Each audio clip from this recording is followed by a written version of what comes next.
السلام عليكم ورحمة الله وبركاته. الحمد لله وكفى وسلام على عباده الذين اصطفى أما بعد. فأعوذ بالله من الشيطان الرجيم. بسم الله الرحمن الرحيم. أولئك الذين اشتروا الضلالة بالهدى فما ربحت تجارتهم وما كانوا مهتدين.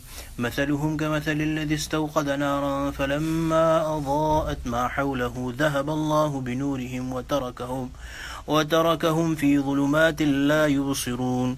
صم بكم عمي فهم لا يرجعون. أو كصيب من السماء فيه ظلمات ورعد وبرق يجعلون أصابعهم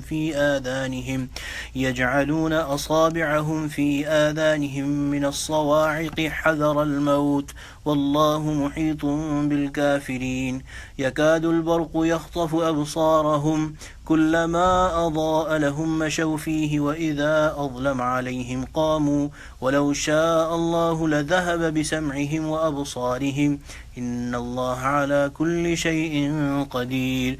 صدق الله العظيم وبلغنا رسوله النبي الكريم ونحن على ذلك من الشاهدين والشاكرين والحمد لله رب العالمين. أولئك الذين اشتروا الضلالة بالهدى.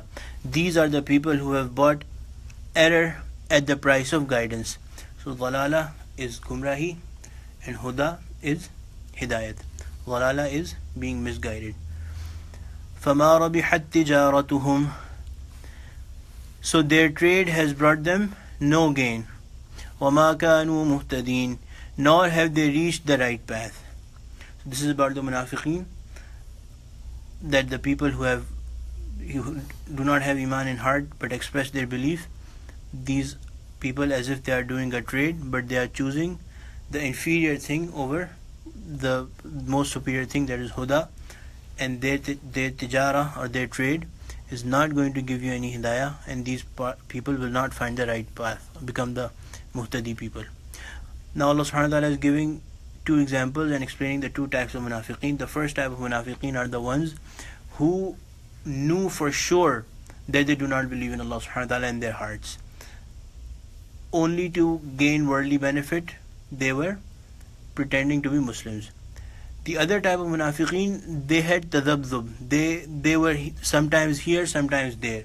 So even from their heart, sometimes they will believe. Sometimes they will think that yes, Allah subhanahu wa ta'ala is the only ilah.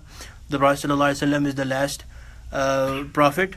Because these munafiqeen, as has been written in Tafasir, these were primarily the Yahudi people.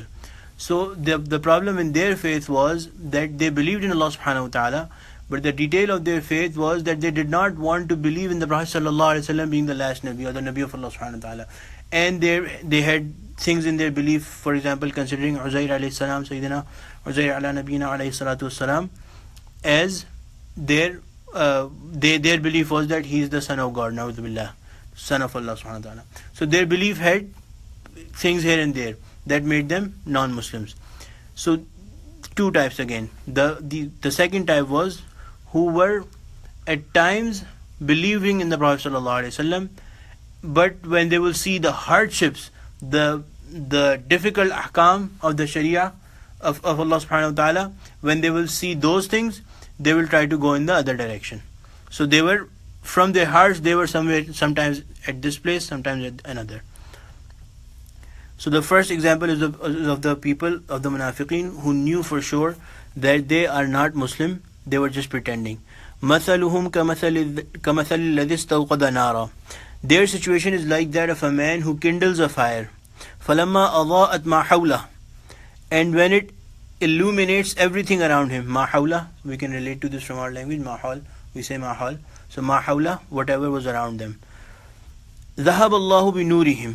When they have kindled this fire and it has illuminated everything around them, Allah subhanahu wa ta'ala takes away their light. So the light of their eye is taken away by Allah subhanahu wa ta'ala. So even though the surroundings are illuminated, so Allah subhanahu wa ta'ala is comparing the Prophet sallallahu alaihi wasallam being there, everybody believing in the Prophet sallallahu alaihi wasallam.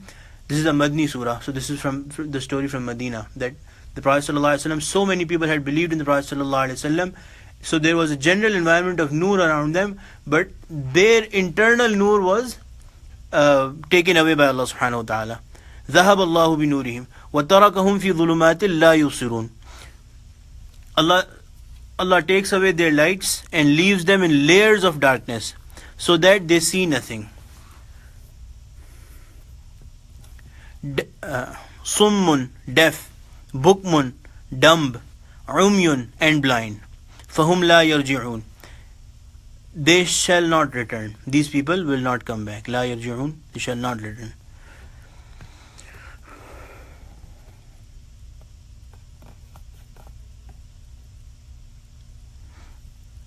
The second example. أو كصيب من السماء فيه ظلمات ورعد وبرق.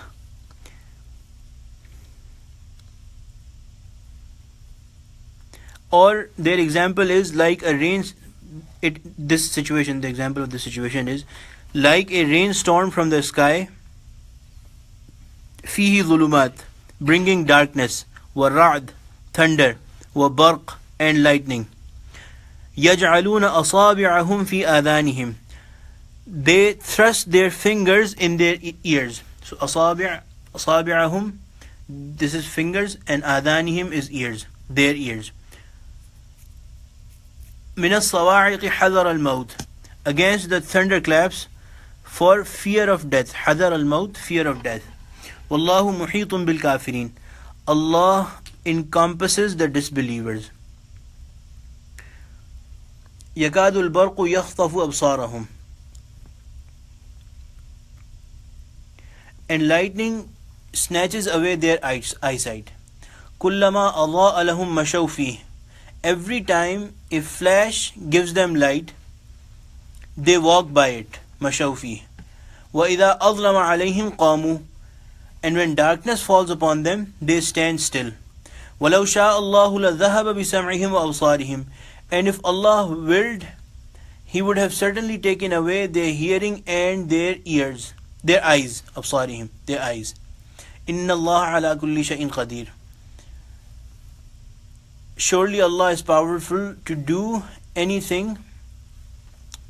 على كل شيء قدير. Allah subhanahu wa ta'ala is, surely Allah subhanahu wa ta'ala is powerful to do anything.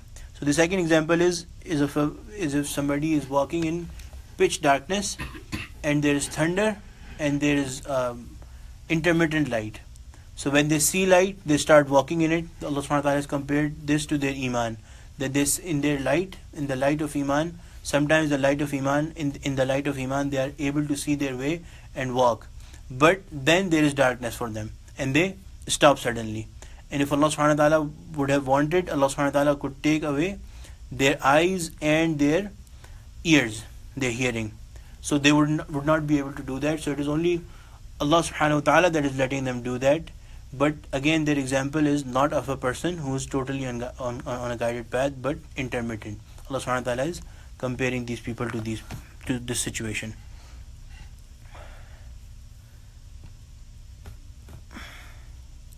Allah subhanahu wa ta'ala has told us about their state of hesitation, constant hesitation. Whenever they find benefit in becoming a Muslim, they become a Muslim. Whenever their situation is that they do not see a lot of benefit, see hardships coming, they give up their iman from their heart. So this was ayat from 16 to 20. So in these first 20 ayat, as has been said before, Allah subhanahu wa ta'ala has told us the only criterion in the eyes of Allah subhanahu wa ta'ala upon which the whole humanity can be divided into groups, and that is only the state of belief. Other than that, Allah subhanahu wa ta'ala does not permit us to divide anyone on the basis of their color or their whatever other attributes. Only on the basis of their iman can somebody be divided into a group. Alhamdulillah, ayat 20 completed. Next, inshallah, Allah subhanahu wa ta'ala is addressing all these three groups together and inviting them towards iman and the ibadah of Allah subhanahu wa ta'ala. We'll do that tomorrow, inshallah. Alhamdulillahi Rabbil Alameen, wassalatu wassalamu ala sayyidil mursaleen. ربنا ظلمنا أنفسنا وإن لم تغفر لنا وترحمنا لنكونن من الخاسرين. اللهم إنا نسألك العفو والعافية والمعافاة الدائمة في الدين والدنيا والآخرة. وصلى الله تعالى على خير خلقه سيدنا مولانا محمد وعلى آله وصحبه أجمعين. آمين برحمتك يا أرحم الراحمين. Yesterday we had said that the criterion of judging anyone's iman would be the standard of Sahaba. So there's a fine clearing point about it. When we are talking about the iman of someone, of course we do not have the iman, the practical iman like the Sahaba. For example, Al-Khalid bin Walid radiallahu anhu was presented with a boiling poison and he just said Bismillah la yazurru ma ismi and drank it all. Or for example, there's so many other Sahaba majma'in, through the power of their iman, had their horses walking on water. Of course, in practical terms, our iman cannot be of that way. But the point is that theoretically, what they had believed, we have to believe as they had believed. In terms of theory, for example, if they believed in Jibreel alayhi salam, we have to believe in Jibreel alayhi salam. If they believed in Mikail alayhi salam, we have to believe in Mikail alayhi salam. How they believed in Prophet sallallahu alaihi wasallam being the last Nabi after, without any confusions. That is the criterion of iman, that we have to believe as they believed in the Prophet sallallahu alaihi wasallam being the last Nabi. So if somebody, Qadiani people these days, they have come up with explanations that yes, the Prophet sallallahu alaihi wasallam, we believe in him to be the last Nabi, but then we also believe in something else. That was the point to clarify, that if the Sahaba did not believe in anything after the Prophet sallallahu alaihi wasallam, we cannot believe in anything after the Prophet sallallahu alaihi wasallam, any Nabi of any sort, any level. That was the point, inshallah. So in theory, the iman has to be like that of the Sahaba.